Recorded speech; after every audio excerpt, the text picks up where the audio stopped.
Communist అభ్యుదయ భావాలతో నిస్వార్థంగా ప్రజలకు సేవలందించిన స్వర్గీయ పంతం పద్మనాభం వారసుడిగా గర్వపడుతున్నానని కాకినాడ రూరల్ ఎమ్మెల్యేగా గెలుపొందిన పంతం నానాజీ పేర్కొన్నారు. పద్మనాభం స్ఫూర్తితో ప్రజలకు సేవ చేస్తానని స్పష్టం చేశారు.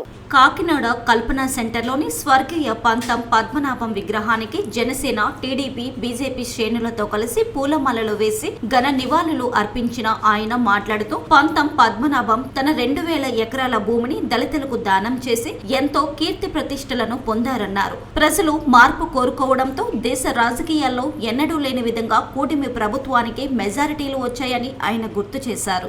స్వర్గీయ పంతం పద్మనాభం గారి విగ్రహానికి దండేయడానికి నేను ఎమ్మెల్యే అయిన సందర్భంలో రావడం జరిగింది. ఓ 10 కుటుంబాలకి మేలు చేసిన వ్యక్తి పంతం పద్మనాభం గారు. 2000 ఎకరాల భూమిని ఎస్సీలకి దానంగా వ్యవసాయం చేయడానికి ఇచ్చినటువంటి వ్యక్తి పంతం పద్మనాభం గారు.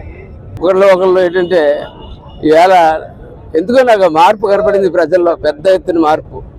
ఒక కులం లేదు, ఒక మతం లేదు, ఒక ప్రాంతం లేదు, మొత్తం అంతా ఒకటే రంగంగా ఓటుపడ్డది.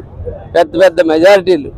అంటే ఇదేదో ఒక ప్రభుత్వాన్ని దిప్పేద్దామను, ఒకటి చేసేద్దామని కాదు, ఒక మార్పు కావాలని చెప్పి ప్రజలు కోరుకుంటున్నారు. అది పవన్ కళ్యాణ్ ఇచ్చినటువంటి పిలుపు. అది ఆ పిలుపులో ఉన్న మార్పే ఈ ఎన్నికల యొక్క నిదర్శనం చెప్పి నేను తెలియజేస్తా ఉన్నాను.